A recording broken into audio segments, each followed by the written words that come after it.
Cooking with सुवर्णामध्ये आपले सर्वांचे स्वागत।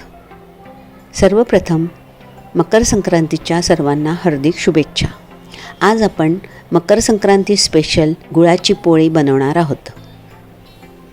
गुळाच्या पोळीला लागणारे सारण: अर्धा किलो किसलेला गूळ, पाऊण वाटी तीळ, पाऊण वाटी किसलेलं खोबरं, जायफळ पूड, वेलदोडा पूड आणि थोडंसं डाळीचं पीठ। गुळाची पोळी करण्यासाठी आपण पीठ भिजवून घेऊया। त्यासाठी लागणारे साहित्य: 1 वाटी मैदा, त्याच वाटीचं माप घेऊन मी 2 वाट्या कणिक घेतलेली आहे, पाव वाटी डाळीचं पीठ आणि थोडंसं तेल घेतलं आहे मोहनासाठी। इथे मी एक परात घेतली आहे, त्यात आपण आता हे सगळे पीठ मिक्स करून घेऊया। 1 वाटी मैदा, 2 वाट्या कणिक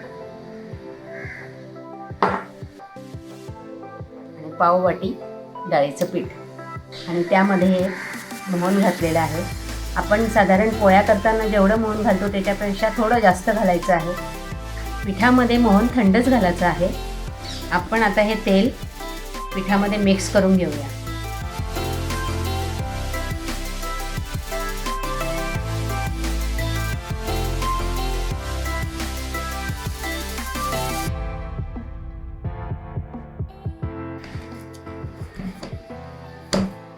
जास्त घट्ट नाही आणि जास्त पातळ नाही अशी मी कणिक भिजवून घेतलेली आहे। आता आपण ही अर्धा तास मुरत ठेवूया। गॅसवर मी आता कढई तापत ठेवली आहे। आपण सर्वात प्रथम तीळ भाजून घेऊया।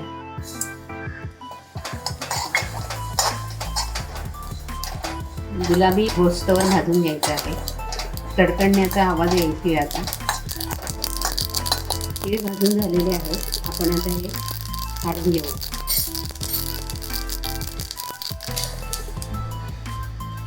आता आपण खोबरं भाजून घेऊ। खोबरं छान गुलाबी होस्तवर भाजायचं आहे। कोणी कोणी यामध्ये खसखस सुद्धा घालते, पण मी नाही घातलेली आहे। तुम्हाला पाहिजे असेल तर तुम्ही घालू शकता। खोबरं पण भाजून झालेलं आहे, आता आपण काढून घेऊया। आता हे थंड झाल्यावर याची पूड करायची आहे मिक्सरमध्ये। त्यानंतर मग आपण गुळात मिक्स करूया। त्यानंतर आपण आता बेसन भाजून घेऊया। थोडंसं तूप घालायचं आहे कढईमध्ये। इथे मी साजूक तूप घेतलं आहे। तूप वितळलं की त्यामध्ये बेसन घालायचं आहे। साधारण अर्धा चमचा मी तूप घेतलं आहे।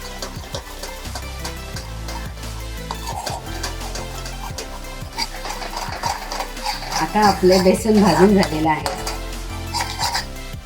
हे बेसन सुद्धा आपल्याला गुळात मिक्स करायचे आहे।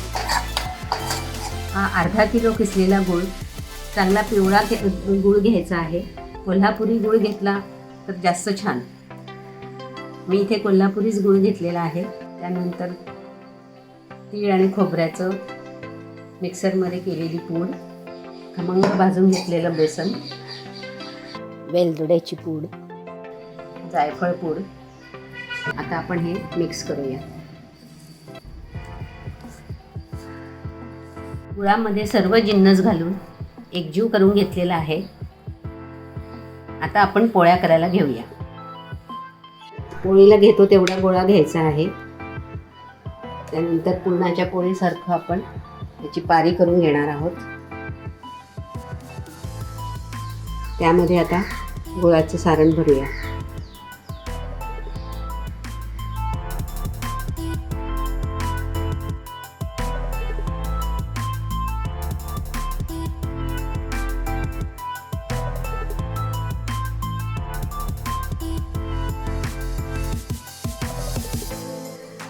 कणिक जास्त घट्ट नाही आणि जास्त पातळ नाही अशी भिजवायची आहे, म्हणजे पोळ्या फुटत नाही।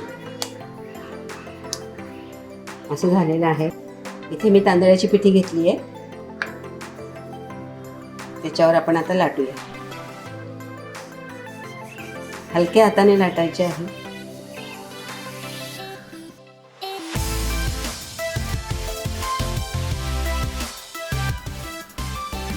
गूळ सगळा पूर्ण पोळीमध्ये पसरलेला आहे।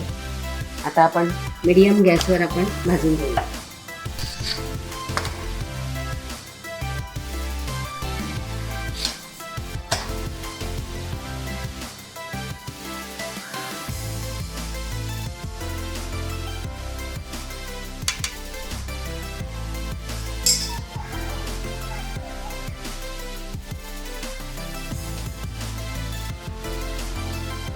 यावर छान साजूक तूप घालून सर्व करावे.